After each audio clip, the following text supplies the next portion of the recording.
तो आज हम लोग पार्ट 4 डिस्कस करेंगे। आर एस अग्रवाल नवीन अंक गणित जो है, और इसमें पार्ट थर्ड तक में हम लोग 70 क्वेश्चन तक डिस्कस कर चुके थे। तो आज 70 से आगे वाले क्वेश्चन देखेंगे और ये क्वेश्चन पे चलते हैं। ठीक है, 70 नंबर का क्वेश्चन है। किसी वस्तु के मूल्य में 20% की कटौती की गई है, इसके पूर्ण मूल्य पर लाने हेतु देखिए 20% की कटौती की गई है। तो 20% को अगर आप फ्रैक्शन में कन्वर्ट कीजिएगा तो ये होता है 1/5। 20/100 कीजिएगा 1/5। यानी वस्तु का मूल्य अगर 5 था तो कर कितना दिया गया, एक का कटौती किया गया है, तो 5 में से एक अगर आप घटा दीजिए तो वस्तु का मूल्य क्या हो गया, 4 हो गया। तो पूर्व मूल्य पर लाने यानी 5 पे आपको फिर से लाना है, तो कितना प्रतिशत वृद्धि करना पड़ेगा ये पूछा है। तो यानी 4 से आपको कहाँ जाना है, 5 पे जाना है, तो कितना वृद्धि कीजिएगा, एक। कितने पे एक वृद्धि कीजिएगा, तो 4 पे एक वृद्धि कीजिएगा। प्रतिशत में पूछा गया आंसर, तो 100 पे क्या कीजिएगा, आपका आंसर क्या हो जाएगा, 25% आपको क्या करना होगा, इंक्रीज करना होगा। ठीक है। चलिए अगला क्वेश्चन देखिए। अगला क्वेश्चन है, किसी वस्तु पर दलाली की दर 4% से बढ़कर 5% होने पर भी एक दलाल की आय अपरिवर्तित रहती है। दलाली 4% से बढ़कर 5% हो गया, यानी अगर 100 रुपया में 4 रुपया मिलता था तो अब 5 रुपया हो गया, लेकिन आय अपरिवर्तित रहता है। तो ये भी वही क्वेश्चन है कि 4 से बढ़कर 5 हो गया, लेकिन आय को अपरिवर्तित रखना है, यानी आय में कोई चेंज नहीं होना चाहिए। तो उसके व्यापार में कितने प्रतिशत की कमी आई, तो व्यापार 5 से कितना हो जाएगा, 4 हो जाएगा। कितना का कमी आया, एक का कमी आया, कितने पे, 5 पे। तो 100 पे वैल्यू क्या होगा, प्रतिशत में पूछा गया, 100 पे वैल्यू निकालिए, तो आंसर आपका होगा 20% की कमी आएगी, 20% डिक्रीज हो जाएगा। तो ऑप्शन आपका क्या है, डी सही।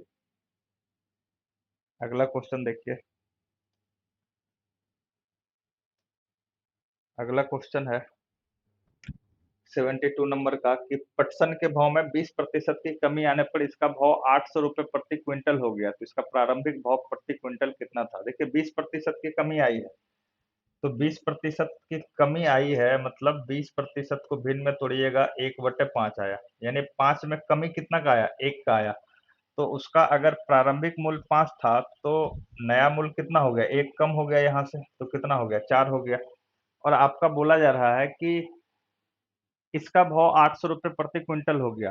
कब हुआ, जब 20% की कमी आई तब भाव 800 रुपये प्रति क्विंटल हो गया। और यहाँ अगर आप देख रहे हैं कि 20% की कमी आई तो भाव कितना हो गया, 4 यूनिट हो गया। तो 4 यूनिट का बेसिकली आपको वैल्यू दिया हुआ है 800 रुपये पर क्विंटल। तो 5 यूनिट का वैल्यू निकालना है। तो 4 यूनिट का वैल्यू 800, तो 1 यूनिट का वैल्यू 200, तो 5 यूनिट का वैल्यू 5 गुना 200। तो आपका आंसर हो जाएगा 1000 रुपये पर क्विंटल,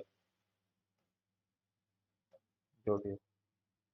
तो आपका आंसर है 1000 रुपये पर क्विंटल। ठीक है। अगला सवाल देखिए।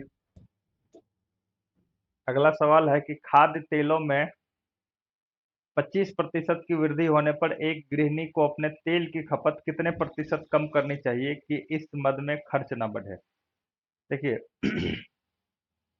कितना का वृद्धि हुआ है, 25% का। तो आप इसको या तो तोड़ लीजिए, 25% को 25/100 कीजिएगा, 1/4।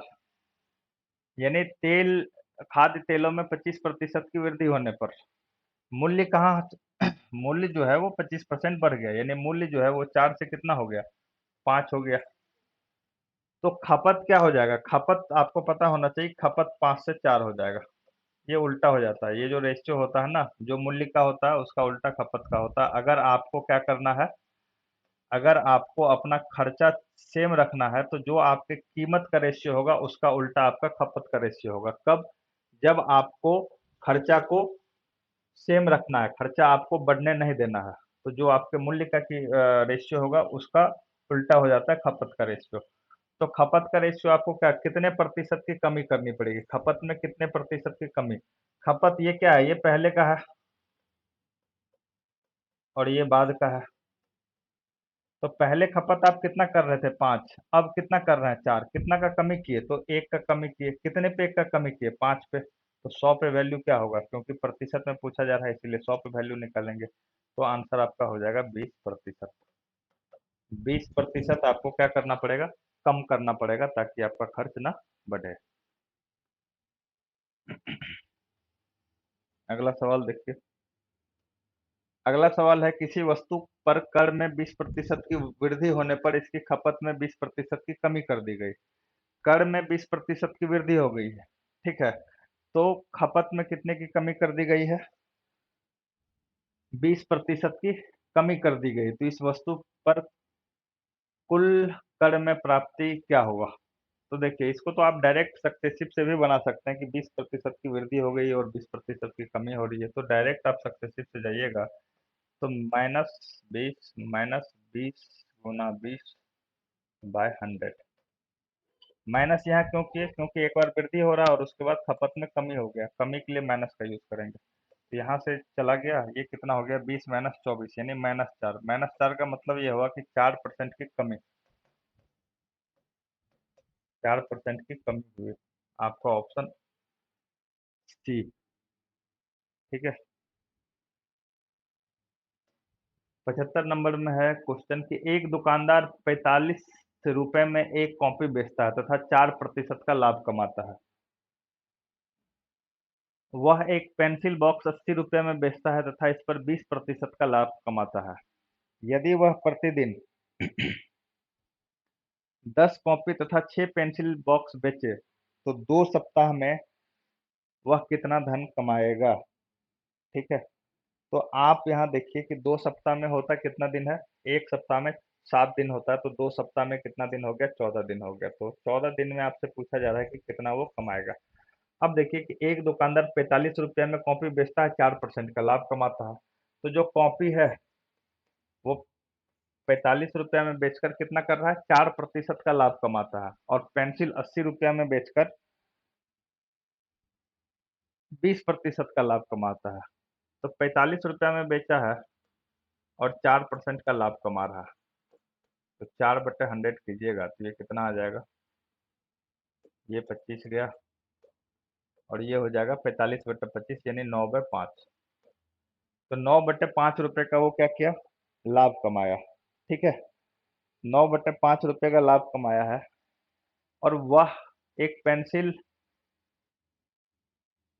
80 रुपये में बेचता है। अब देखिए, ये जो 9/5 रुपये का लाभ है ना, वो एक कॉपी का लाभ है।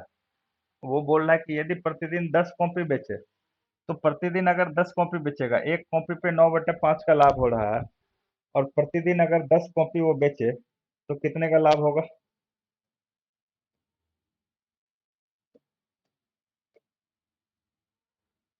तो आप बोलिएगा लाभ जो हो जाएगा वो होगा 9/5 और गुना में 10।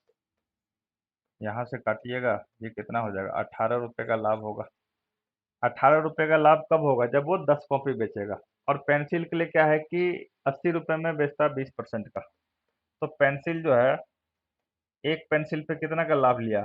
20/100। यहाँ से कीजिएगा, ये हो गया 16। 16 रुपये एक पेंसिल पे लाभ ले रहा है, तो कितना पेंसिल बेच रहा है? 6 पेंसिल, तो 6 पेंसिल पे कितना होगा? 16 × 6, तो 96 रुपये का लाभ ले रहा है। और ये प्रतिदिन का है। प्रतिदिन कितना वो टोटल कॉपी और पेंसिल पे लाभ ले लिया?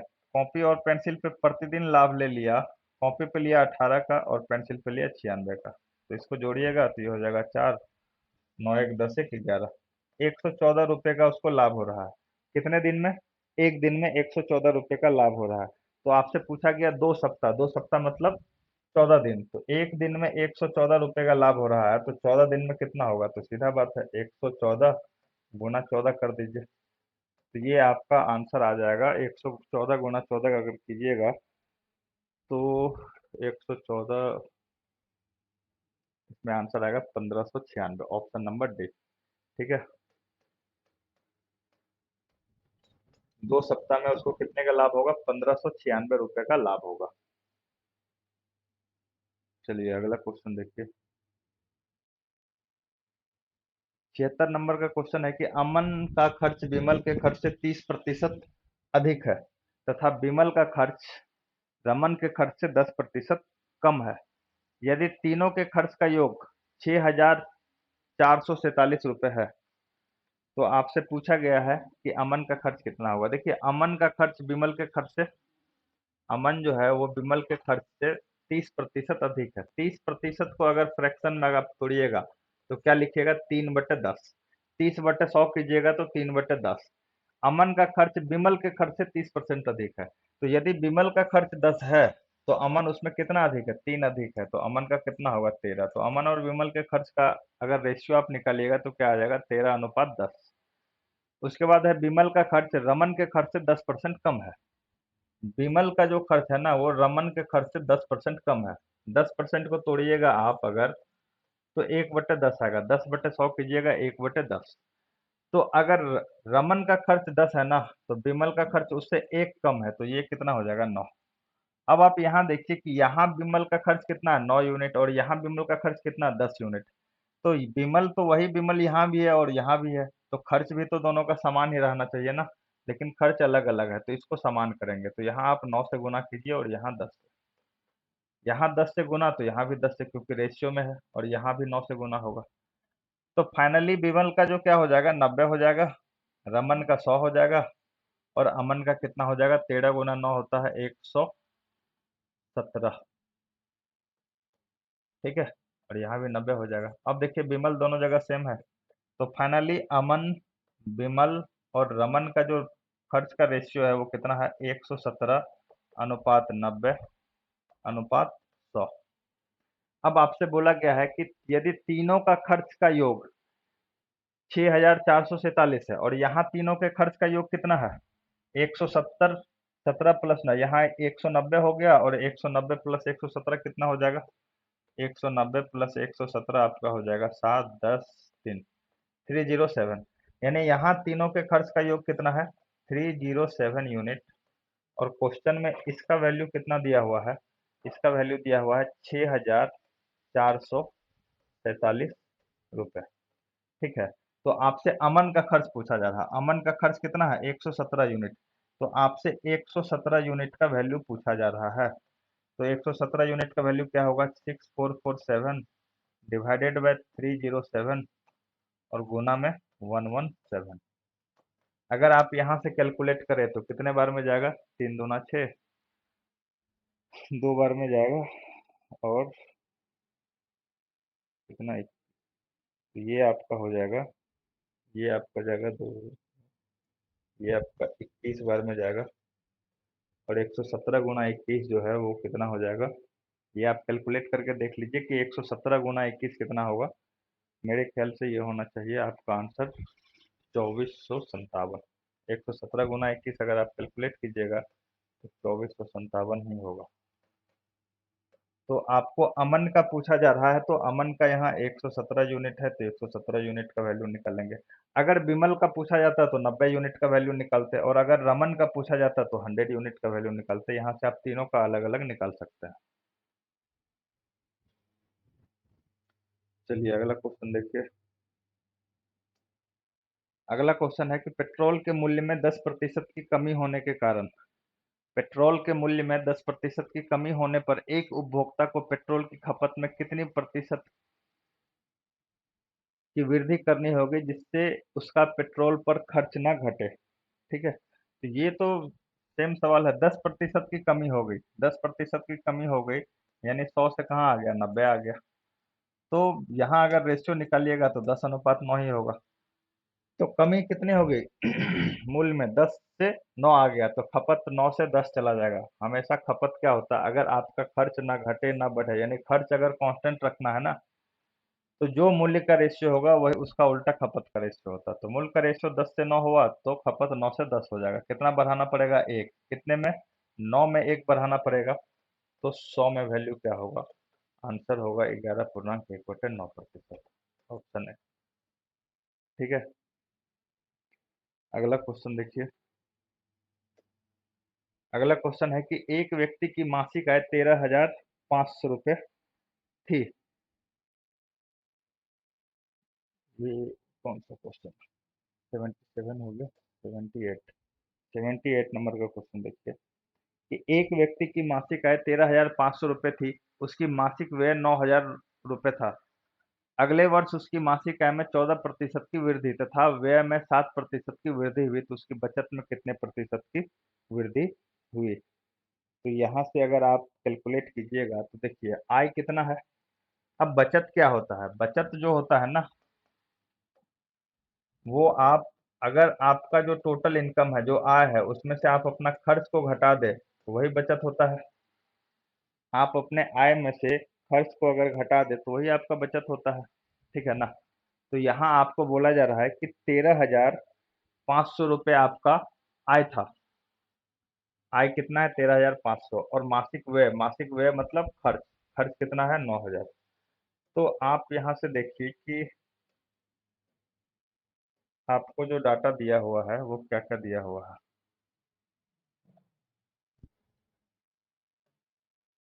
आय दिया हुआ है 13,500। तो थोड़ा और इधर लिखते हैं। आय दिया हुआ है 13,500 रुपये,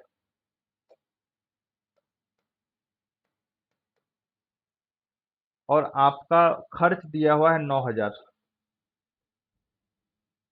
तो बचत कितना होगा, इसको घटा दीजिए इसमें से, तो बचत कितना होगा, 13,500 में से 9,000 को घटाइएगा तो बचत आपका होगा 4500। ठीक है। अब बोला जा रहा है कि अगले वर्ष उसकी मासिक आय में 14% की वृद्धि हो गई। आय में कितने वर्ष की वृद्धि हो गई, 14% की वृद्धि हो गई। और व्यय यानी खर्च में भी कितना हो गया, 7% का वृद्धि हो गया। तो बोला जा रहा है कि उसकी बचत में कितने प्रतिशत की वृद्धि होगी। तो अब देखिए कि अगर 13,500 रुपये आपका आय था और 14% बढ़ गया, तो 14% अगर बढ़ गया तो अब आपका आय कितना हो गया। तो आप इसको डायरेक्ट लिख सकते हैं कि 13,500 का 114% हो गया, 114/100।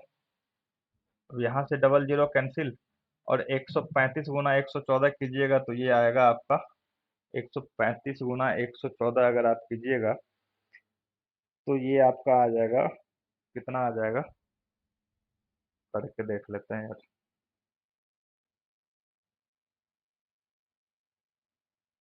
135 गुना 4 कर लीजिए, 5 चौके 20, 4 तिया 12, 2 14, और 4 एक 5, 540। तो 135 डबल जीरो और 540, ये हो गया 0 4 0 4 1, 1440, 14,040 रुपये। जी नहीं नहीं, आप ऐसा कर लीजिए, इसको हटाइए, गुना भाग ज़्यादा हो जा रहा है इसमें। इस गुना भाग को थोड़ा कम कर लेते हैं। तो यहाँ आप पहले 14% ही निकालिए और उसमें ऐड कर दीजिए, वो थोड़ा आसान रहेगा। तो 13,500 का 14%, 14/100, ये गया। अगर 135 गुना 14 कीजिएगा, 135 गुना 14 कीजिएगा तो क्या हो जाएगा, 20, 4 तिया 12, 2 14, 4 एक 5, ये हो जाएगा 5 3 1 0 9 8 1, यानी 1,890 रुपये आपका क्या हो गया, बढ़ गया। तो 1,890 रुपये अगर बढ़ गया तो आपका टोटल इनकम कितना हो जाएगा, 13,500 प्लस 1,890। ये आप जोड़िएगा, 9 8 5 13, 3 एक 4 एक 5, और ये हो जाएगा 15,390। तो आपका जो टोटल इनकम होगा 14% बढ़ने के बाद वो कितना हो जाएगा, 15,390 रुपये हो जाएगा। तो ये इनकम आपका हो गया 15,390। अब ये 7% बढ़ गया है, 7% बढ़ गया है, तो 900 का 7% कितना होगा, 900 का 7% अगर आप निकालिएगा तो 900 गुना 7/100, सॉरी 9,000 गुना 7/100, यहाँ से डबल जीरो कैंसिल, और ये कितना हो जाएगा, 630। यानी आपका खर्च बढ़ के 9,000 पे कितना बढ़ गया, 630 बढ़ गया। तो अब कितना होगा, 9,630 रुपये। तो देखिए आय 15,390 है, खर्च 9,630 है, तो बचत कितना होगा। तो बचत आपको पता है कि जो आपका आय है उसमें से अगर आप अपने खर्च को घटा दीजिए तो बचत निकलता है।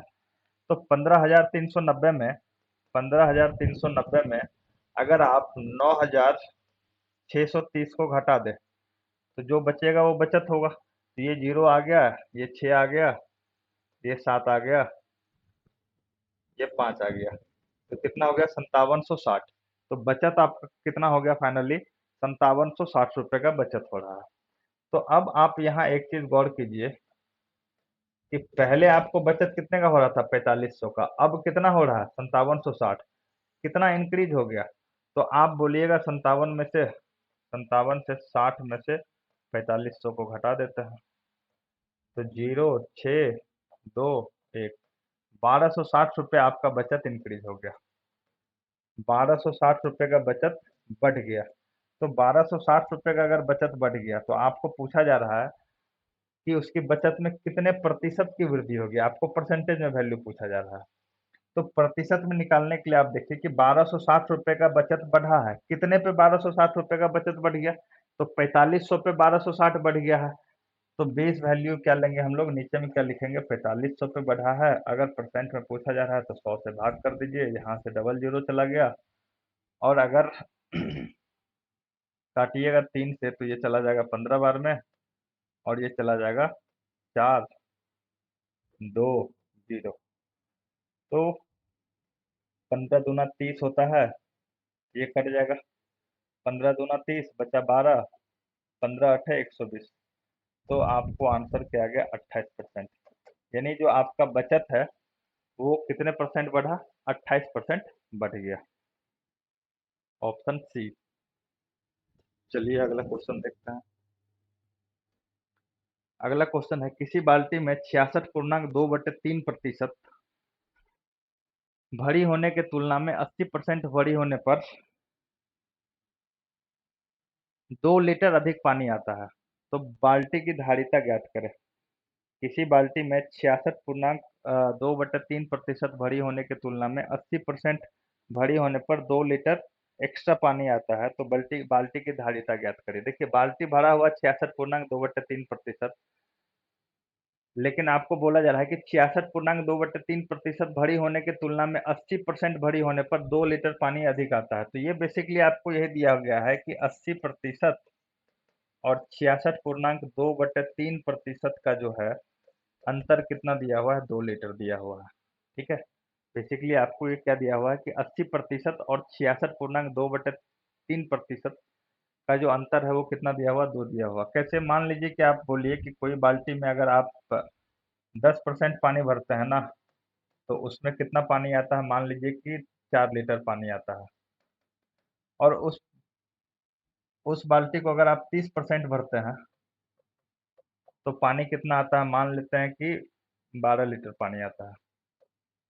ठीक है, तो ये एग्जाम्पल के लिए आपको समझा रहे हैं। तो इस चीज को ऐसे भी बोला जा सकता है कि किसी बाल्टी को 10% के बजाय 30% भरने पर 8 लीटर पानी एक्स्ट्रा आता है। इसको तो ऐसे भी बोला जाता है ना, बोला जा सकता है ना, कि किसी बाल्टी को 10 लीटर की तुलना में 10% की तुलना में 30% भरी जाने के कारण 8 लीटर पानी एक्स्ट्रा आता है। 8 लीटर कहाँ से आया, इस 12 और 4 का तो अंतर ही है ना। तो यही चीज इस क्वेश्चन में आपको बोला गया है। तो बेसिकली आपको इस क्वेश्चन में दिया क्या हुआ है कि 66 और 80% का जो अंतर है वो कितना दिया हुआ, 2 लीटर। तो 66 और 80% को अगर आप इसको कैलकुलेट करें तो क्या हो जाएगा, ये 66 किया 18, 2, 20,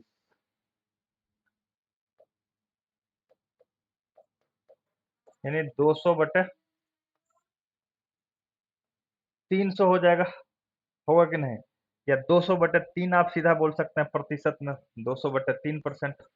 ठीक है, तो आप इसको ऐसे कर सकते हैं कि 80% में से अगर आपको 200/3% को घटाना है और इसका वैल्यू कितना है 2, तो 80 में से ये कितना हो जाएगा, 240 माइनस 200, 40/3% का वैल्यू कितने के बराबर है, 20 नहीं है 2 है। 40/3% का वैल्यू जो है वो 2 लीटर के बराबर है। तो आपसे पूछा जा रहा है कि बाल्टी की धारिता या क्षमता, क्षमता क्या होता है, 100% होता है, बाल्टी की धारिता या क्षमता निकालना है, यानी 100% का वैल्यू निकालना है। तो ये क्या हो जाएगा, 2/40/3 और गुना में क्या हो जाएगा 100, क्योंकि 40/3% का वैल्यू कितना है, 40/3% का वैल्यू है आपका 2 लीटर। तो आपसे क्षमता या धारिता पूछा जा रहा है, तो क्षमता का मतलब आपसे 100% का वैल्यू पूछा जा रहा है। और 100% का वैल्यू निकालने के लिए अगर आप 1% का पहले वैल्यू निकालिएगा तो क्या हो जाएगा, 2/40/3। तो 100% का वैल्यू 100 कहाँ हो जाएगा, 100 गुना में हो जाएगा। अब ये 3 कहाँ जाएगा, 3 ऊपर जाएगा गुना में, तो ये फाइनली क्या हो जाएगा, 2 गुना 3 गुना 100, और बट्टे में क्या हो जाएगा, 40। ये 20 बार में काटेगा और ये 5 बार में काटेगा। तो आपका फाइनली आंसर क्या आ गया, 15 लीटर। यानी बाल्टी की जो क्षमता है वो कितनी है, 15 लीटर की है। बाल्टी की धारिता या बाल्टी की क्षमता वो कितनी है, 15 लीटर की है। चलिए अगला क्वेश्चन देखते हैं। अगला क्वेश्चन है कि 80 नंबर का क्वेश्चन है कि 50 किलोग्राम शीशे व टीन के मिश्रण में, आपको बोला गया कि 50 किलोग्राम शीशा और टीन का मिश्रण है, जिसमें 60% शीशा है, जिसमें क्या है, 60% शीशा है। इस मिश्रण में कितना शीशा मिलाने पर बने मिश्रण में 75% शीशा हो जाएगा। देखिए, शीशे और टीन के मिश्रण में 60% शीशा है, 60% क्या है, शीशा है। और क्या मिलाने की बात की जा रही है, शीशा ही मिलाने की बात की जा रही है। 60% शीशा में शीशा ही मिलाने की बात की जा रही है। और जो बन रहा है ना, वो भी बोला जा रहा है कि 75% मिश्रण जो होना चाहिए वो शीशा होना चाहिए। तो इसको हम लोग एलिगेशन मेथड से बनाएंगे तो आसानी से बनेगा, ठीक है ना। तो इसको हम लोग ऐसे समझेंगे कि 60% शीशा है तो 60 शीशा है कितने में, तो 100 में। देखिए, शीशा में शीशा ही मिलाया जाएगा ना, तो दूसरा वैल्यू को हमेशा 100 लीजिएगा, ठीक है ना। जो वैल्यू है, मतलब अगर शीशा, अगर यहाँ पानी रहता, पानी में पानी ही मिलाया जाता, तो यहाँ का वैल्यू 100 लेते। यानी तो ऐसे समझिए कि 60% शीशा है, शीशा मिलाया गया है तो कितने में, भाई 60% शीशा है, 100 में 60% है, और मिला के हो कितना गया, मिला के हो गया 75। तो बीच वाला वैल्यू 75 आ जाएगा। अब एलिगेशन लगा दीजिए। एलिगेशन लगाइएगा तो बड़े में से छोटे को घटाते हैं, 60 में से, सॉरी, 100 में से 75 घटाइएगा तो इधर आ जाएगा 25, और 75 में से 60 घटाइएगा तो ये आ जाएगा 15। और इसका अगर आप रेशियो निकालिएगा तो 5 से काटिएगा तो 5 बार में जाएगा, और 5 से काटिएगा 3 बार में जाएगा। क्वेश्चन में दिया हुआ 50 किलोग्राम शीशे व टीन के मिश्रण में 60% शीशा है। और यहाँ भाई जो पहला वाला आपका रेशियो आता है ना, पहला वाला जो वैल्यू आता है, उसी वैल्यू का पहला वाला जो आपका आया है वो कितना आया है, 5 यूनिट आया है। और इसी 5 यूनिट का वैल्यू क्वेश्चन में 50 केजी दिया हुआ है। तो आपसे पूछा गया है 3 यूनिट का वैल्यू। तो 5 यूनिट का वैल्यू 50 केजी, तो 3 यूनिट का वैल्यू कितना होगा, 3 गुना 10, यानी 30 केजी। 1 यूनिट का वैल्यू निकालिएगा तो 10 केजी होगा, तो 3 यूनिट का वैल्यू कितना हो जाएगा, 30 केजी। तो आपका ऑप्शन क्या हो जाएगा, ऑप्शन नंबर सी। जिसका वैल्यू दिया गया है, जो यहाँ आपको रेशियो निकाले, रेशियो में जो पहला आपको रेशियो आ रहा है ना, उसी का वैल्यू क्वेश्चन में आपको दिया हुआ है 50 केजी।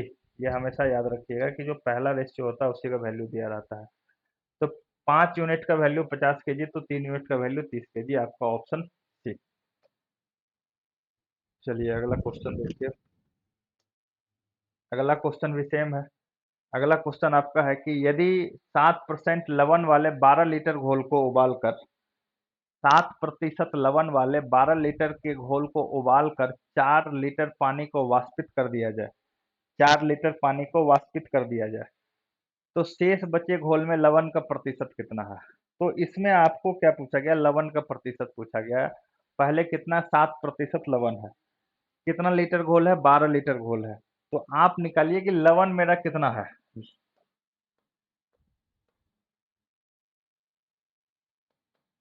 तो 12 लीटर घोल में अगर 7% लवण है, यानी 7/100, यानी 12×7 = 84/100, 84/100 कीजिएगा तो 0.84 आपका क्या है, लवण है। अगर लवण निकाले तो कितना हो गया, 0.84 हो गया। तो आपको पूछा जाए कि जब 12 लीटर घोल में 4 लीटर पानी को हम वाष्पित कर दिए, यानी 4 लीटर पानी को उड़ा दिए, तो शेष बचे घोल में लवण का प्रतिशत कितना होगा। तो शेष बचे घोल में लवण का प्रतिशत कितना होगा, तो लवण का प्रतिशत आपको निकालना, लवण है कितना, 0.84, ठीक है, शेष बच्चे घोल में। अब घोल कितना बचा ये बताइए। अब आपको घोल कितना बचा है? तो घोल आपका बचा है 12 लीटर का आपका घोल था, जिसमें 4 लीटर को आप उड़ा दिए। 12 लीटर वाले घोल में 4 लीटर पानी उबाल के उड़ा दिए, तो बचा कितना? 8। तो जी 8 पे टोटल 8 लीटर में लवण कितना है? 0.84। तो प्रतिशत पूछा जा रहा है, तो 100 से गुणा कर दीजिए। तो ये अगर पॉइंट आप हटाइएगा तो नीचे भी 100 आ जाएगा, और ये 100 कैंसिल हो गया। 84 में अगर 8 से भाग कीजिएगा तो ये कितना हो जाएगा? 21। यानी लवण का परसेंट कितना है? 21% आपका लवण है। ये क्या हो गया? 10.5। ये कैसे हो गया? गलत कर दिए, क्या कहें।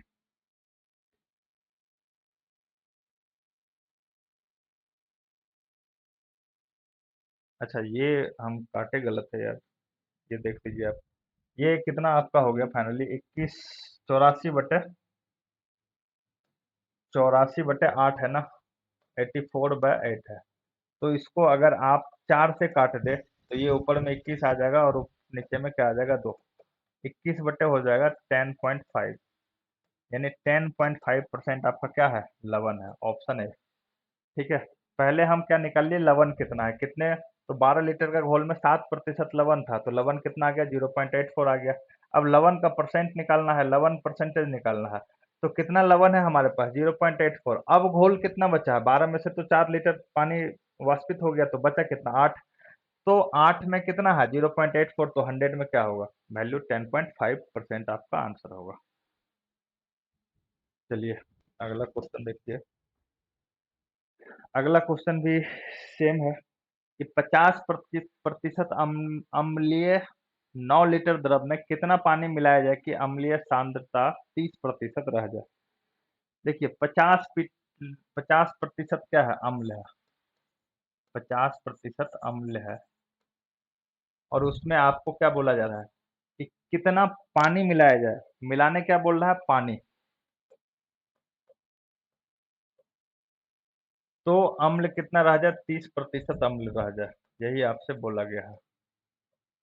तो आप यहाँ एक काम कर सकते हैं कि आप ये देख सकते हैं कि अगर 50, यहाँ 50% है, तो अगर किसी भी सॉल्यूशन में, अगर किसी मिश्रण में 50% अम्ल है, और अम्ल और पानी दोनों का वो मिश्रण है, अगर वो 50% अम्ल है तो पानी कितना होगा? पानी भी 50% ही होगा ना। अगर अम्ल 50% है तो पानी भी कितना होगा? 50% होगा। आधा अम्ल है और आधा पानी है, तो 50% पानी हो गया। आप 50% अम्ल की जगह क्या लिख सकते हैं? 50% पानी। अब इसमें आप क्या मिला रहे हैं? पानी ही मिला रहे हैं। तो 30% अम्ल बच जाता है। 30% अम्ल बच जाता है, इसका मतलब 70% पानी होगा। अब आप इसमें क्या कर सकते हैं? एलिगेशन लगा सकते हैं कि 50% पानी में पानी मिला रहे हैं, तो 50 पानी है, पानी ही मिला रहे हैं, तो दूसरा वैल्यू क्या हो जाएगा? 100। टोटल कितना हो जा रहा है? 70। तो यहाँ से अगर आप एलिगेशन लगाएं तो क्या हो जाएगा? बड़े में से छोटे वैल्यू को घटाते हैं, तो 100 में से 70 गया 30, और 70 में से 50 गया 20। तो फाइनली आपका जो रेशियो यहाँ आ जाएगा 3:2 का आएगा। और 3 यूनिट का वैल्यू कितना रहेगा? 9 लीटर। 3 यूनिट का वैल्यू 9 लीटर के बराबर है। तो 2 यूनिट का वैल्यू पूछा जा रहा है। 9/3 × 2, तो ये आपका आ जाएगा 6 लीटर। यही आपका आंसर है, 6 लीटर। जो भी पहला आपका रेशियो है उसको किसके साथ कंपेयर करना है? टोटल सॉल्यूशन के साथ कंपेयर करना है। चलिए अगला क्वेश्चन देखिए।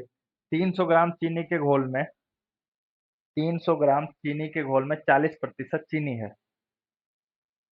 इसमें कितने ग्राम चीनी और मिलाई जाए ताकि नए घोल में 50% चीनी हो जाए? तो ये तो वही क्वेश्चन है कि 40% चीनी है, और मिलाना क्या है? चीनी ही मिलाना है। 40% अगर चीनी है, 40% चीनी है, और मिलाना भी चीनी ही है, तो नया घोल में 50% चीनी हो जाता है। सेम क्वेश्चन है। 40 चीनी है, कितने में? 100 में। बन कितना जा रहा है? 50। एलिगेशन लगा दीजिए। 50, 100 में से 50 जाएगा यहाँ 50, यहाँ 50 में से 40 जाएगा 10। रेशियो क्या आ जाएगा 5 1 का। और 5 का वैल्यू कितना है 300 ग्राम। तो 5 यूनिट का वैल्यू 300 ग्राम के बराबर।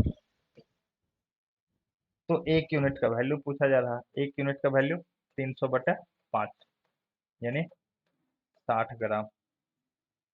यही आपका answer option C. Same question था। चलिए अगला क्वेश्चन देखिए। अगला क्वेश्चन है 3 लीटर चीनी के घोल में 40% चीनी है। इस घोल में 1 लीटर पानी मिलाए जाने पर नए घोल में कितने प्रतिशत चीनी होगी। देखिए 3 लीटर के घोल में 40% चीनी है। तो आप पहले निकालिए कि टोटल चीनी कितना है। तो आप बोलिएगा कि 3 लीटर का घोल है और इस 3 लीटर के घोल में 40% चीनी है। तो जो चीनी की क्वांटिटी होगी वो 3 लीटर के घोल में 40% है तो 40/100। यहाँ से कीजिएगा तो 12/10 यानी 1.2 क्या है चीनी है। ठीक है। अब बोला जा रहा है कि चीनी का प्रतिशत क्या होगा। चीनी का प्रतिशत कब पूछा जा रहा है कि इस घोल में 1 लीटर और घोल मिलाया जाए, 1 लीटर और पानी मिलाया जाए। तो 1 लीटर अगर और पानी मिला दीजिएगा तो टोटल घोल कितना हो जाएगा 4 लीटर हो जाएगा। तो अब पूछा जा रहा है चीनी का परसेंटेज, चीनी का प्रतिशत। तो चीनी है कितना 1.2 कितने में। अब कितना हो गया 3 लीटर में आप 1 लीटर पानी और मिला दिए तो कितना हो गया टोटल घोल 4 लीटर का। तो 4 लीटर में कितना है 1.2 है। तो 100 में क्या होगा परसेंटेज पूछा जा रहा है 100। इसको काटिए तो ये 25 बार में और 25 गुना 1.2 कितना होगा। तो 25 300 होता है। तो ये हो जाएगा 30%। आपका option C, option number C आपका सही जवाब है। अब आप अगला क्वेश्चन देखिए। 85 नंबर का क्वेश्चन है, ये भी उसी टाइप का क्वेश्चन है कि चीनी तथा पानी के 12 लीटर घोल में 4% चीनी है। चीनी तथा पानी के 12 लीटर घोल में 4% चीनी है। घोल को गर्म करके वाष्प द्वारा 2 लीटर पानी उड़ा दिए जाने पर शेष घोल में कितने प्रतिशत चीनी बचेगी। वही क्वेश्चन है कि 12 लीटर घोल में 4% चीनी है। तो आप यहाँ निकालिए कि चीनी की क्वांटिटी कितनी है 12 लीटर घोल में। तो आप बोलिएगा घोल 12 लीटर है उसमें 4% है तो 4/100। तो 12 चौके 48/100 कीजिएगा तो 0.48 चीनी है। ठीक है। अब चीनी का परसेंटेज पूछा जा रहा है, सेम क्वेश्चन है। चीनी का प्रतिशत पूछा जा रहा है। तो ये क्या हो जाएगा। अब 2 लीटर पानी उड़ा दिया गया है तो घोल कितना था 12 का था उसमें 2 उड़ा दिए तो बचा आपका घोल कितना 10।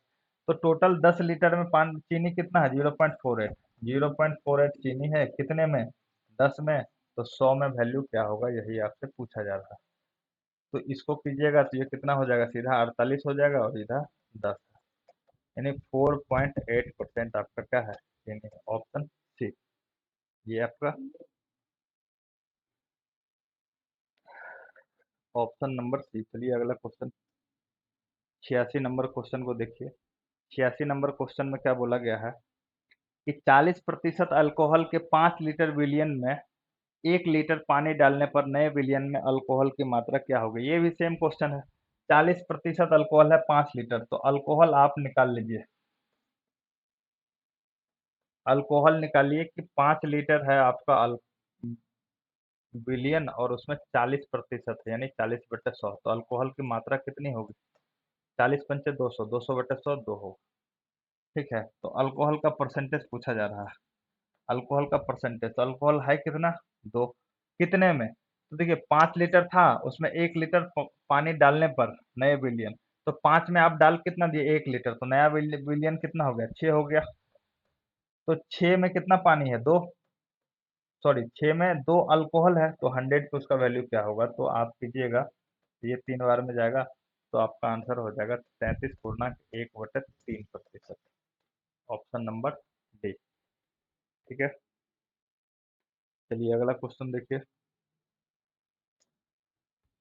87 नंबर क्वेश्चन है कि 50% अल्कोहल की मात्रा में 9 ग्राम सेविंग लोशन 50% की अल्कोहल की मात्रा वाले 9 ग्राम सेविंग लोशन में कितने ग्राम पानी मिलाया जाए ताकि लोशन में अल्कोहल की मात्रा 30% हो जाए। ठीक है। 50% अल्कोहल है, 50% क्या है, अल्कोहल है। उसमें कितने ग्राम पानी मिलाया जाए, मिलाना क्या है, पानी है। तो क्या हो जा रहा है, 30% अल्कोहल हो जा रहा है, 30% अल्कोहल हो जा रहा है। तो देखिए 50% अल्कोहल है, मिला क्या रहे हैं, पानी। तो 30% अल्कोहल हो जा रहा है। अगर 50% किसी सॉल्यूशन में, किसी मिश्रण में 50% अल्कोहल है, और मिश्रण आपको पता है कि अल्कोहल और पानी का है, तो पानी कितना होगा, पानी भी 50% होगा। तो यहाँ से आप लिख सकते हैं कि 50% क्या है, वाटर है। मिला क्या रहे हैं, वाटर ही मिला रहे हैं। 30% अल्कोहल बच जा रहा है, तो वाटर कितना होगा, 70% वाटर होगा। एलिगेशन लगा दीजिए। 50 पानी है, पानी ही मिला रहे हैं, तो यहाँ क्या लिखिए, 100। और बन कितना जा रहा है, 70। तो बीच में क्या लिखो, 70। अब बड़े में से छोटे को घटा दो। तो 100 में से 70 गया, 30। और 70 में से 50 गया, 20। तो रेशियो क्या आ गया, 3:2। और 3 यूनिट का वैल्यू कितने के बराबर, 9 ग्राम के बराबर। 3 यूनिट का वैल्यू 9 ग्राम के बराबर। तो 2 यूनिट का वैल्यू पूछा जा रहा है। 2 यूनिट का वैल्यू क्या होगा, 9/3 गुना 2। तो ये हो जाएगा आपका 3 दूना 6 ग्राम। तो आपका आंसर क्या हो जाएगा, 6 ग्राम, ऑप्शन सी। ठीक है। ये बेसिकली एलिगेशन के प्रोसेस से सही से बनता है। जब आप मिक्सचर एंड एलिगेशन टॉपिक पढ़िएगा, तो मिक्सचर एंड एलिगेशन में सारा कॉन्सेप्ट क्लियर हो जाएगा। अभी परसेंटेज में कुछ सवाल देते हैं मिक्सचर एंड एलिगेशन, इसको आप प्रतिशत के फॉर्म से भी बना सकते हैं, लेकिन वो थोड़ा कॉम्प्लिकेटेड हो जाएगा, थोड़ा सा कैलकुलेशन ज़्यादा रहेगा। इसीलिए इसको आसान तरीके से मिक्सचर एलिगेशन प्रोसेस से बनाते हैं। और एलिगेशन प्रोसेस जब हम मिक्सचर इस परसेंटेज के बाद, देखिए परसेंटेज के बाद प्रॉफिट एंड लॉस का सारा आपका आएगा सॉल्यूशन, और प्रॉफिट एंड लॉस के बाद मिक्सचर एलिगेशन का सॉल्यूशन डालेंगे, तो वहां आपका क्लियर हो जाएगा सारा कुछ। चलिए अगला सवाल देखिए, 88 नंबर का। 88 नंबर का सवाल है कि सोने तथा चांदी की 50 ग्राम मिश्र धातु में भार के रूप में 80% सोना है। इस धातु में कितना सोना और मिलाया जाए ताकि मिश्र धातु में 95% सोना हो। तो ये तो इजी है, 80% सोना है, मिलाना क्या है, गोल्ड ही मिलाना है। और मिलाने के बाद क्या हो जा रहा है, 95% गोल्ड ही हो जा रहा है। ठीक है, तो जस्ट एलिगेशन लगाइए। 80% सोना है, मिला रहे हैं गोल्ड, तो ये वैल्यू 100 हो कितना जा रहा है, 95। बड़े में से छोटे को घटाइए, 100 में से 95 गया 5, और इधर 15। रेशियो अगर निकालिएगा इसका तो क्या हो जाएगा, 1:3। और 1 यूनिट का वैल्यू कितना दिया हुआ, 50 ग्राम। 1 यूनिट का वैल्यू दिया हुआ है 50 ग्राम। तो आपसे पूछा गया है 3 यूनिट का वैल्यू। तो 3 यूनिट का वैल्यू कितना होगा, 150 ग्राम, 150 ग्राम। तो आपका आंसर क्या होगा, आंसर होगा ऑप्शन बी। ठीक है। चलिए 89 नंबर का सवाल देखिए। 89 नंबर का सवाल है कि सेब के मूल्य में 25% की वृद्धि होने के कारण एक ग्राहक को 240 रुपये में 2 केजी सेब कम मिलता है, 2 केजी सेब अधिक मिलता है। एक ग्राहक को 240 रुपये में 2 केजी सेब अधिक मिलता है, तो घटा हुआ मूल्य प्रति ग्राम कितना होगा। तो देखिए 25% की कमी हुई है, 240 रुपये में 2 केजी अधिक। अब देखिए 2 केजी अधिक आपको क्यों मिल रहा है, क्योंकि जो मूल्य था ना सेब का, उसमें कमी कितनी हो गई, 25% की कमी हो गई है। तो आप अगर 240 रुपये में पहले जितना सेब खरीदते थे ना, तो 25% कम हो गया, 25% का आपको डिस्काउंट मिल रहा है। तो उसी 25% के कारण 2 केजी अधिक खरीद रहे हैं। इसका मतलब ये हुआ कि आप अगर 240 का 25% निकाल ले, तो 25/100 हो जाएगा, और ये हो गया 4, और ये हो गया 60। यानी जो 240 में 25% का डिस्काउंट मिला, तो कितना मिला आपको, 60 रुपया मिला। इस 60 रुपया जो आपको एक्स्ट्रा या डिस्काउंट मिला है, इस 60 रुपया की छूट के कारण ही आप 2 केजी अधिक खरीद रहे हैं। तो कहने का मतलब कि 2 केजी जो आप खरीदे हैं, वो कितना में खरीदे हैं, 60 केजी में खरीदे, 60 रुपये में खरीदे हैं। तो 2 केजी सेब का मूल्य कितना हो गया, 60 रुपये हो गया। तो 1 केजी सेब का मूल्य कितना हो जाएगा, 1 केजी सेब का मूल्य हो जाएगा 30 रुपये। यही आपसे बोला गया है निकालने के लिए, ऑप्शन है। ₹240 में आप कुछ सेब खरीद रहे थे, लेकिन 25% कम हो गया, यानी आपको ₹60 कम लग रहा है। तो आपको जो ₹60 बच रहा था, आप उस ₹60 को बचाए नहीं, उस ₹60 में सेब ही खरीदे। और जब उस ₹60 में सेब खरीदे, तो उस ₹60 में कितना सेब आया? 2 केजी। क्यों? क्योंकि पहले जितना खरीद रहे थे, उससे 2 केजी अधिक खरीदे। उससे 2 केजी अधिक क्यों खरीदे? क्योंकि ₹60 बचा, तो इसी ₹60 में 2 केजी खरीदे होंगे ना। तो 2 केजी का मूल्य ₹60, तो 1 केजी का मूल्य कितना हो गया? ₹30। तो घटा हुआ मूल्य कितना हो गया? ₹30 प्रति केजी हो गया। ₹30 पर केजी हो गया। ठीक है, यही आपसे पूछा गया है। चलिए अगला सवाल देखिए। अगला सवाल है, यदि मिटाने वाली रबरों के भाव में 25% की कमी हो जाए, मिटाने वाले रबरों के भाव में 25% की कमी हो जाए, तो कोई व्यक्ति ₹1 में 2 और रबर अधिक खरीद सकता है। ₹1 में 2 और रबर अधिक खरीद सकता है। तो ₹1 में प्राप्त रबरों की संख्या कितनी है? ₹1 में प्राप्त रबरों की संख्या कितनी है? 25% की कमी हो गई है, तो कोई व्यक्ति ₹2 में, देखिए ₹1 में, कोई व्यक्ति ₹1 में कितना 2 एक्स्ट्रा, तो ₹1 में 2 एक्स्ट्रा क्यों खरीद रहा है? क्योंकि ₹1 में 25% की कमी हो गई है, तो 25% अगर 1 का निकालिएगा, तो 1/4 आता है। यानी ₹1/4 में आप क्या कर रहे हैं? 2 रबर और खरीद रहे हैं। मतलब आप पहले ₹1 में जितना रबर खरीदते थे ना, उससे 2 एक्स्ट्रा रबर खरीद रहे हैं। कब? जब 25% की कमी हो गई है। तो आप देखिए कि ₹1 में 25% की कमी अगर हो गई, तो ₹1 में आपको कितना का छूट मिल गया? तो 1/4 का छूट मिल गया। और ये जो पैसा आपको बचा है ₹1 में, उसी से तो आप 2 एक्स्ट्रा रबर खरीदे हैं। यानी 2 रबर का मूल्य कितना हो गया? ₹1/4 हो गया। 2 रबर का मूल्य कितना हो गया? ₹1/4 हो गया। तो आपसे पूछा गया है कि ₹1 में, इसको आप ऐसे लिख लीजिए, उल्टा करके लिख लीजिए कि ₹1/4 में 2 रबर मिलता है। ₹1/4 में कितना रबर मिल रहा है? 2 रबर मिल रहा है। तो ₹1 में कितना मिलेगा? तो ₹1 में मिलेगा 2/1/4। तो ये 4 कहाँ होगा? 2 ऊपर 2 के साथ गुना में जाएगा, 2 गुना 4, यानी ₹1 में कितना रबर मिलेगा? 8 रबर मिलेगा। यही आपका आंसर है। ठीक है। चलिए अगला सवाल देखिए। 91 क्वेश्चन में बोला गया है, किसी वस्तु के मूल्य में 33.1/3% की कमी होने पर ₹1 में 4 वस्तु अधिक खरीदे। वही बात है, 33.1/3% की कमी हो गई। 33.1/3% मतलब 1/3, अगर इसको आप तोड़िएगा तो कहने का मतलब हुआ है कि एक का अगर 1/3 निकालिएगा, तो आपको कितने रुपए का कम हुआ है? 1/3 रुपया। यानी 1/3 रुपया में आप कितना वस्तु खरीद रहे हैं? 4। तो ₹1 में कितना खरीद रहे होंगे? 4 गुना 3, यानी 12। ठीक है। या फिर आप इसको अगर ऐसे कीजिएगा कि आपको कितना का कमी हुआ है, तो कमी हुआ है 33.3/1/3। तो ₹1 में पहले जितना खरीदते थे, अब 33.1/3% का आपको डिस्काउंट मिला ₹1 पे। तो यहाँ से भी कीजिएगा, तो ये परसेंटेज हटाइएगा, तो फाइनल वैल्यू यही आएगा। ठीक है।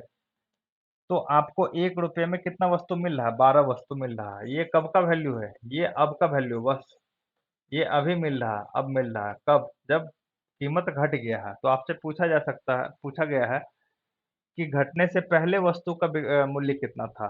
घटने से पहले वस्तु का मूल्य कितना था? एक तो आपको ऑप्शन है ₹1 के, 2 ₹1 के, 4। देखिए ₹1 में 12 वस्तु मिल रहा है अब। ₹1 में 12 वस्तु मिल रहा है। और कब मिल रहा है ₹1 में 12 वस्तु? जब ₹1 में 4 वस्तु अधिक खरीदी जा सकती है। ₹1 में आप कितना खरीद रहे हैं? 4 अधिक खरीद रहे हैं, तो कितना मिल रहा है? 12। तो पहले कितना मिलता होगा? पहले ₹1 में 4 कम मिलता होगा। 12 में से 4 घटा दीजिए, तो कितना मिलेगा? पहले ₹1 में 4 कम वस्तु मिलता है, यानी ₹1 में कितना वस्तु मिलेगा? 8 वस्तु मिलता होगा। तो आपका आंसर क्या हो गया? ₹1 में 8 वस्तु। ठीक है। चलिए 92 नंबर क्वेश्चन पे देखते हैं। 92 नंबर का जो क्वेश्चन है, उसमें आपको बोला गया है कि एक परीक्षा में उत्तीर्ण होने के लिए 35% अंक लेने होते हैं। एक अभ्यर्थी को 40% अंक मिला और वह 30 अंकों से अनुत्तीर्ण हो गया। ठीक है। 35% अंक चाहिए होता है पास होने के लिए। एक बच्चा को 40 अंक मिला और वह 30 अंक से फेल हो गया है, तो परीक्षा में अधिकतम, देखिए, पास होने के लिए उसको कितना चाहिए, 35% अंक चाहिए। पास होने के लिए उसको चाहिए 35%। लेकिन बच्चा 40 अंक मिला है बच्चे को और वह 30 अंक से फेल हो गया है। अगर 40 अंक मिले और 30 अंक से फेल हो जाए तो इसका मतलब ये हुआ कि पास नंबर कितना है, पास होने के लिए जरूरी कितना नंबर चाहिए। कोई बच्चा 40 नंबर ला रहा है, 40 वो लाया और 30 नंबर से फेल हो गया, यानी कहने का ये मतलब कि अगर वो 30 नंबर और लाता तो पास हो जाता। तो पास होने के लिए कितने नंबर चाहिए, 70 नंबर चाहिए। और उसी का वैल्यू परसेंटेज में कितना दिया हुआ है कि पास होने के लिए कितने चाहिए, 35% चाहिए। तो आप बोल सकते हैं कि 35% का वैल्यू कितने नंबर के बराबर है, 70 नंबर के बराबर है। तो आपसे पूछा गया परीक्षा में अधिकतम, अधिकतम अंक कितना होता है परीक्षा में, 100% होता है। तो 35% का वैल्यू 70 है, तो 100% का वैल्यू आपसे पूछा जा रहा है निकालने के लिए। तो क्या कीजिएगा, 70/35 और गुना में 100। तो ये एक दो बार में गया। तो परीक्षा में अधिकतम नंबर कितना है, 200 नंबर है, ऑप्शन सी। मैक्सिमम नंबर कितना है, 200 है। अगला सवाल देखिए, 93 नंबर का। 93 नंबर के सवाल में है कि किसी परीक्षा के लिए उत्तीर्णांक, जो भी है मतलब पासिंग परसेंट है ये किसी परीक्षा के लिए पासिंग परसेंट कितना है, 40% है। 40% में कोई बच्चा पास हो जाएगा, ठीक है। एक विद्यार्थी ने 185 अंक प्राप्त किए और वह 15 अंकों से अनुत्तीर्ण हो गया, मतलब 185 नंबर लाया और 15 अंक से फेल हो गया। इसका मतलब आप ये कह सकते हैं कि अगर वो 185 नंबर में 15 नंबर और लाता तो पास हो जाता। तो पास होने के लिए नंबर कितना चाहिए, 200 नंबर चाहिए। और पास होने के लिए प्रतिशत में वैल्यू कितना, 40%। तो आप बोल सकते हैं कि 40% का वैल्यू कितने के बराबर, 200% के बराबर। तो परीक्षा में अधिकतम अंक, मैक्सिमम नंबर कितना होता है, 100% होता है। तो 100% का वैल्यू क्या होगा, 200/40 और गुना में 100। तो यहाँ से अगर आप काटिएगा तो ये 5 बार में जाएगा। तो आपका आंसर क्या होगा, सॉरी, आपका आंसर हो गया 500। तो जो मैक्सिमम नंबर है ना, जो अधिकतम अंक है परीक्षा के, वो कितने हैं, 500 है, ऑप्शन सी। चलिए अगला सवाल देखिए, 94 नंबर के सवाल में है कि एक परीक्षा में लड़कियों तथा लड़कों के लिए उत्तीर्ण प्रतिशत क्रमशः 35% तथा 40% है। एक लड़के ने 483 अंक प्राप्त किए तथा 117 अंकों से अनुत्तीर्ण रहा। लड़कियों के लिए न्यूनतम उत्तीर्ण अंक कितने हैं, लड़कियों के लिए न्यूनतम उत्तीर्ण अंक कितने, एक परीक्षा में लड़कियों तथा लड़कों के लिए उत्तीर्ण प्रतिशत 35% तथा 40% है। तो देखिए, यहाँ से आपको क्या पता चला कि लड़की के लिए कितना परसेंट नंबर चाहिए पास होने के लिए, 35%, और लड़कों के लिए कितना नंबर चाहिए, 40% नंबर चाहिए। एक लड़के ने 483 अंक प्राप्त किए और 117 अंकों से अनुत्तीर्ण रहा, यानी वो कितना नंबर प्राप्त किया है, 483, और 117 नंबर से फेल रहा, यानी 117 नंबर और ले आता तो वो पास हो जाता। तो आप इसको अगर जोड़िएगा तो ये 10 हो गया, 8 एक 9 एक 10 हो गया, 4 एक 5 एक 6 हो गया। 600 नंबर पे क्या है, लड़का पास होगा। और लड़के के लिए परसेंटेज कितना है, 40% है, पासिंग परसेंट।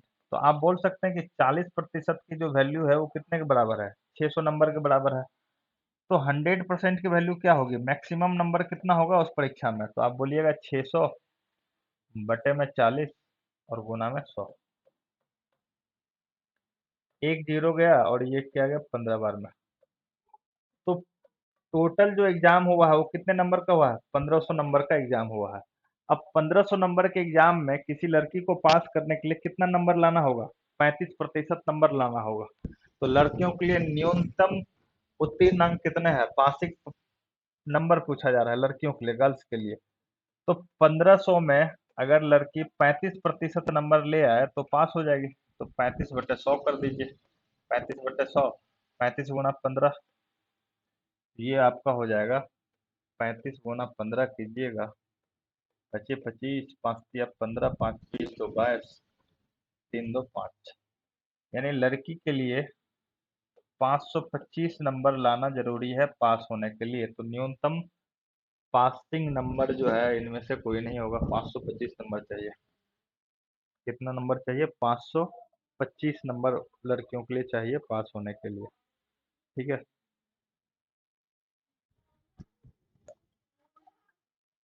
किसी परीक्षा में ए तथा बी अधिकतम अंकों का 60% तथा 30% अंक प्राप्त करते हैं। किसी परीक्षा में ए तथा बी क्रमशः अधिकतम अंकों का 60% तथा 30% अंक प्राप्त करते हैं। इनके प्राप्तांकों का योग 783 है। इनके प्राप्तांकों का योग 783 है। तो परीक्षा में पूर्णांक थे, पूर्णांक मतलब कितना टोटल नंबर था, ये आपसे पूछा जा रहा है। परीक्षा में कितने टोटल नंबर, मैक्सिमम नंबर कितने थे परीक्षा में? तो आपको बोला जा रहा है कि एक 60% नंबर प्राप्त कर रहा है और बी 30% नंबर प्राप्त कर रहा है, और दोनों के अंकों का योग दिया हुआ है। तो पूछा जा रहा है कि टोटल कितने नंबर थे। देखिए, ए 60% कर रहा है।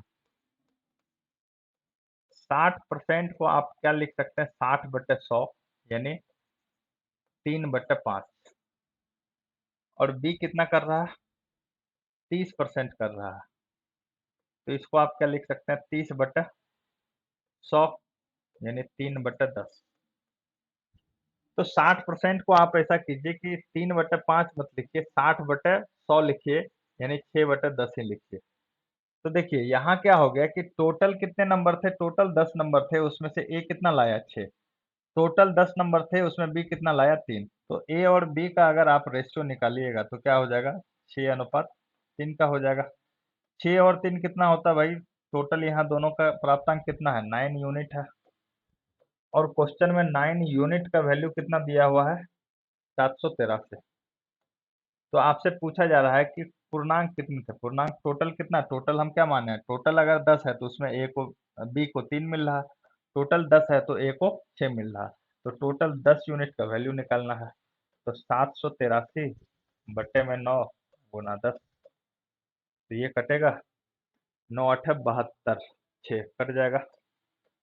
9×8 = 72 हुआ, 6 बचा, 9×7 = 63। तो 870 नंबर का टोटल एग्जाम हुआ था। ऑप्शन बी आपका सही जवाब। ठीक है। चलिए अगला सवाल देखिए। किसी परीक्षा में 5% अभ्यर्थी किसी परीक्षा में 5% अभ्यर्थी अयोग्य घोषित हुए तथा योग्य अभ्यर्थियों में से 85% परीक्षार्थी सामान्य वर्ग के थे। ठीक है। यदि 4275 योग्य अभ्यर्थी तथा अन्य वर्गों से हो तो कुल कितने अभ्यर्थी आवेदन किया था? देखिए, टोटल कितना अभ्यर्थी आवेदन किया था ये आपसे पूछा जा रहा है। तो किसी परीक्षा में 5% अभ्यर्थी अयोग्य घोषित हो गया। 5% अभ्यर्थी अयोग्य घोषित हो गया, तो आप इसमें से बोल सकते हैं कि 5% अभ्यर्थी जो था वो चला गया, हट गया। तथा योग्य अभ्यर्थियों का 85% विद्यार्थी सामान्य वर्ग से थे। 85% विद्यार्थी किस वर्ग से थे? सामान्य वर्ग से थे। और यदि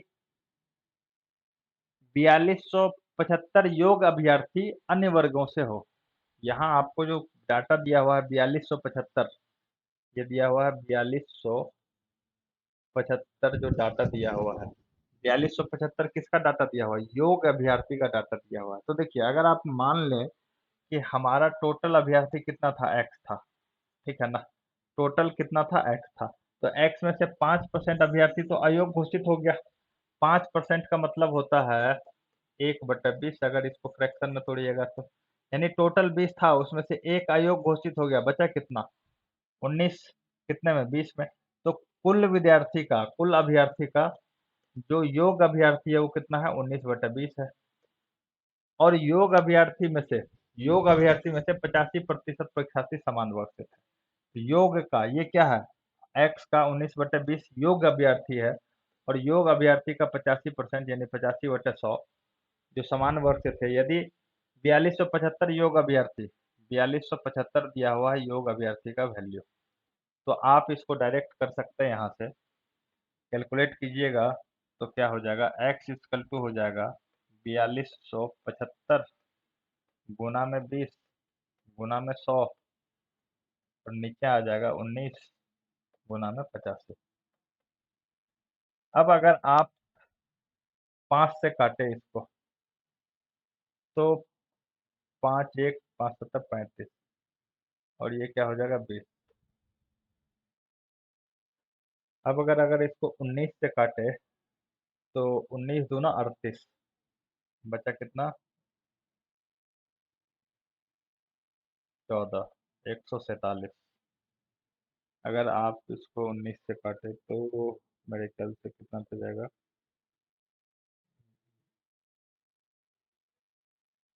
देख लेते हैं। 19 दूना 38 बचा कितना 240, 12 बचा 127।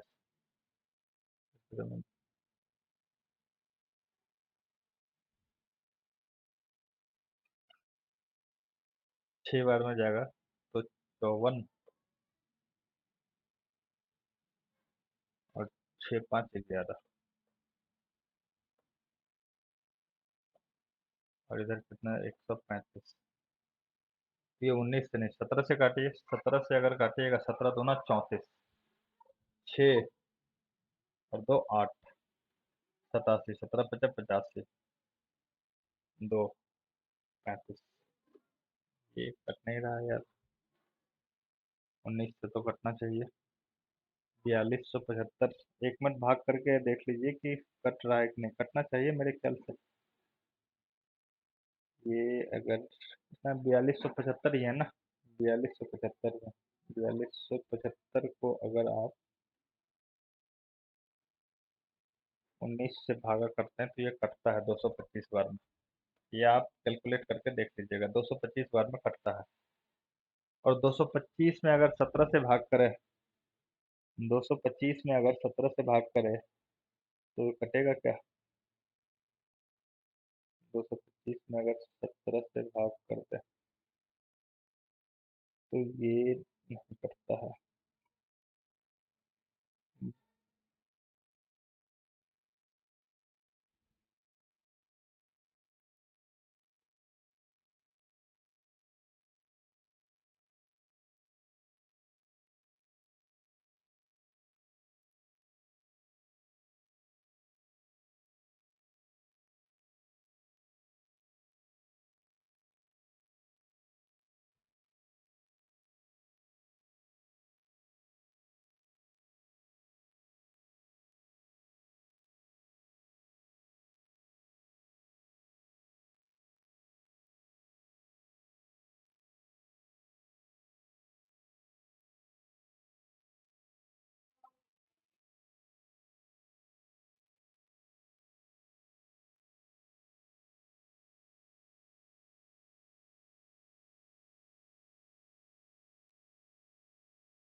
इसको आप कैलकुलेट कीजिए कितना आएगा। 4275 में अगर आप 19 से भागा कर रहे हैं तो 225 बार में जाएगा, तो इधर फाइनली क्या हो जाएगा। और 225 को अगर आप 5 या 15 8 या 24 एक 25, 255 हो जाएगा। 50 17 से 17 का 17 7 5 55, 17 से नहीं कटेगा तो ये आपका ऐसा कुछ आएगा। 225 गुना में 20 गुना में 20 और डिवाइडेड बाय 70। तो अगर आप यहाँ से कैलकुलेट कीजिएगा तो आपका आंसर आएगा। ठीक है।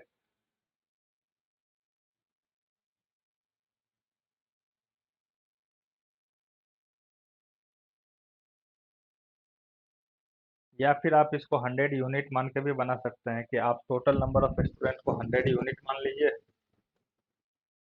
और इस 100 यूनिट को क्या कीजिए आप कि टोटल नंबर ऑफ स्टूडेंट को आप 100 मान लीजिए, उसमें से 5% अभ्यर्थी तो अयोग्य घोषित हो गया तो -5% कीजिए तो कितना बच गया 95। अब 95 में से फिर आपका क्या हो गया, 85% अभ्यर्थी समान वर्ग के हैं, तो 95 यूनिट का 85% निकालिए। 85%। और यदि 4275 योग अभ्यर्थी अन्य वर्गों से हो, तो अन्य वर्गों से कितने हैं? 4275। तो कुल कितने अभ्यर्थियों ने आवेदन किया? तो 95 यूनिट का 85% अगर निकालिएगा, तो 95 का 85% आपको निकालना होगा। 85/100। तो ये आप काटिएगा तो ये जाएगा 20 बार में, और ये काटिएगा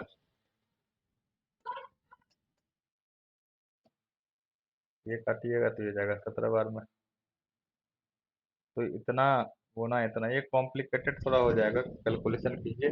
तो यहाँ से जो आपका वैल्यू आएगा ना 85%, उसको आप क्या कीजिए, 95 में से घटा लीजिए, और उसके बाद जो शेष बचेगा ना, तो ये क्या है, 100 में से 5 घटा दिए अयोग को, तो ये योग बचा। 95 क्या है? ये योग अभ्यर्थी है।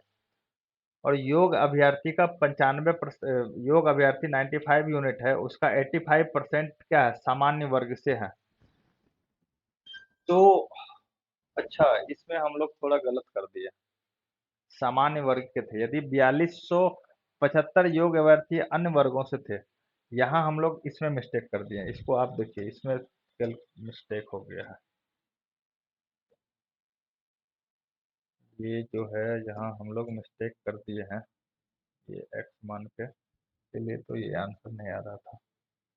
यहाँ आपका होना चाहिए कि जो आप एक्स माने हैं, टोटल कितना माने हैं? एक्स विद्यार्थी, एक्स में 5% आपका क्या हो गया? अयोग हो गया।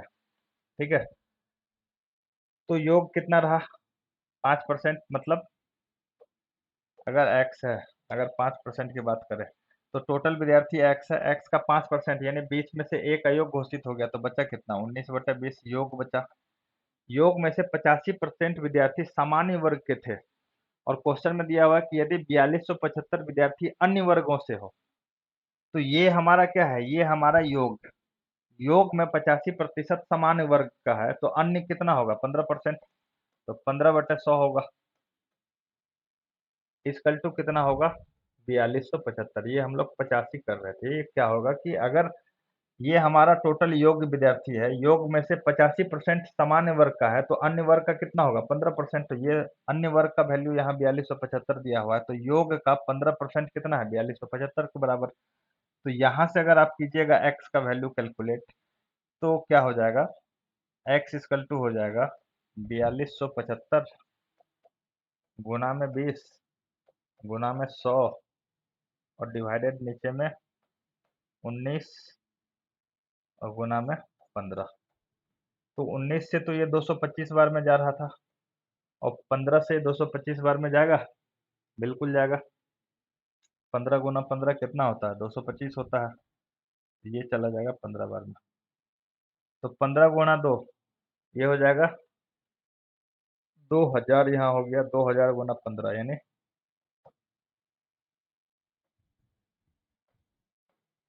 300 गुना 100 अगर आप कीजिएगा, तो 3 पे कितना जीरो आएगा? 4 जीरो आएगा। 30,000 स्टूडेंट होगा, ऑप्शन है।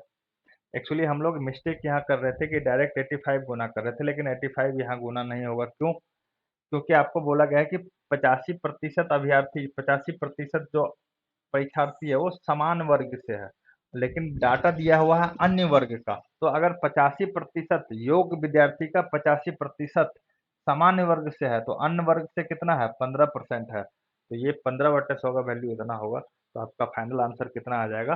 30,000। और आप 100 यूनिट मान के भी बना सकते हैं कि 100 टोटल है, टोटल में से 5% घटा दिए, 95 यूनिट। 95 यूनिट का 85 यूनिट निकालिए, उसको घटा दीजिए, और जो बचेगा उतने को किससे कंपेयर कीजिए? 4275 से। तो आपका इस तरीके से भी आंसर आ जाएगा, लेकिन थोड़ा सा ये लेंथी हो जाएगा, इसलिए एक्स मान के ही बनाइए। तो फाइनली आपका आंसर क्या आ गया? 30,000 विद्यार्थियों ने आवेदन किया था। चलिए अगला सवाल देखते हैं, 97 नंबर का सवाल। 97 नंबर के सवाल में बोला गया कि एक परीक्षार्थी 30% अंक लाकर 5 अंकों से अनुत्तीर्ण हो जाता है, एक अन्य विद्यार्थी 40% अंक प्राप्त करके आवश्यक न्यूनतम अंकों से 10 अंक अधिक प्राप्त करता है, तो उत्तीर्ण होने के लिए न्यूनतम अंक कितने हैं? 5 अंक ला रहा है, तो क्या हो जा रहा है, 30% ला रहा है तो 5 अंक से फेल हो जा रहा है, और 40% ला रहा है तो 10 अंक ज्यादा ला रहा है। तो आपसे क्या पूछा गया है, आपसे पूछा गया है कि उत्तीर्ण होने के लिए न्यूनतम न्यूनतम अंक कितने हैं। उत्तीर्ण होने के लिए न्यूनतम अंक कितने हैं। जब भी इस टाइप का सवाल है तो आप डायरेक्ट क्या कीजिए कि 30% नंबर ला रहा है तो 5% से फेल हो जा रहा है, कितना, 5 अंकों से, तो -5 लिखिए। फेल हो जा रहा है तो -5 लिखिए। 40% अंक ला रहा है तो 10 अंक ज्यादा ला रहा है तो +10 लिखिए। अब क्या कीजिए, बड़े में से छोटे को घटाइए, तो 40 में से 30 गया 10%। यहाँ बड़ा कौन है, 10। 10 में से छोटे को घटाना है तो -5 को घटाना है। यहाँ ध्यान रखिएगा कि माइनस को मत भूलिएगा। तो 10 माइनस -5 कितना हो जाएगा, 10 + 5 यानी 15। तो 10% का वैल्यू कितने के बराबर हो गया, 15 के बराबर हो गया। तो 100% का वैल्यू कितने के बराबर हो जाएगा, 10% का वैल्यू अगर 15 है तो 100% का वैल्यू कितना होगा। तो 100% का वैल्यू होगा 15/10 × 100। 15/10 × 100, ये जीरो गया, ये आपका आ जाएगा 150। और 100% आपका क्या होता है, 100% आपका होता है मैक्सिमम नंबर, यानी कुल संख्या होता है, कुल जो जितने नंबर का एग्जाम हो रहा है वो 100% होता है। तो एक बच्चा है वो 30% नंबर लाया है और 10 नंबर से वो क्या हो गया है, 5 नंबर से वो फेल हो गया है। तो देखिए टोटल नंबर है, टोटल एग्जाम में हुआ है 150 नंबर का। अब वो बच्चा 150 में लाया कितना, 30% लाया है। तो 150 का अगर आप 30% निकालें तो कितना होता है, 15 होता, 15 या 45 नंबर होता है। वो बच्चा लाया 45 नंबर लेकिन 5 नंबर से फेल हो गया। तो पास होने के लिए उसको 5 नंबर और लाना था, यानी पासिंग नंबर जो है वो कितना है, 50 नंबर है। मिनिमम पासिंग नंबर कितना है, 50 है। ठीक है। आप यहाँ से भी जा सकते हैं कि 150 का 40% ला रहा है तो 10 नंबर एक्स्ट्रा ला रहा है, तो 150 का 40% निकालिएगा तो कितना होगा, 60 आएगा। 60 नंबर जब लाया है ना, तो जो पास करने के लिए जितना नंबर था उसमें से 10 नंबर ये एक्स्ट्रा ले आया है, तो 10 नंबर घटा दीजिए तो पास होने के लिए कितना नंबर, 50। तो आप किसी भी तरीके से यहाँ से कहीं से भी नंबर ला सकते हैं, तो इसका आंसर क्या हो जाएगा, 50। ठीक है। तो चलिए इस 97 तक ही रखते हैं, अगला क्वेश्चन अभी है नहीं इसमें। तो अगला पार्ट में हम लोग 97 से आगे डिस्कस करेंगे। इस पार्ट में 97 तक ही रखते हैं, प्रैक्टिस कीजिए और अगले पार्ट में मिलते हैं।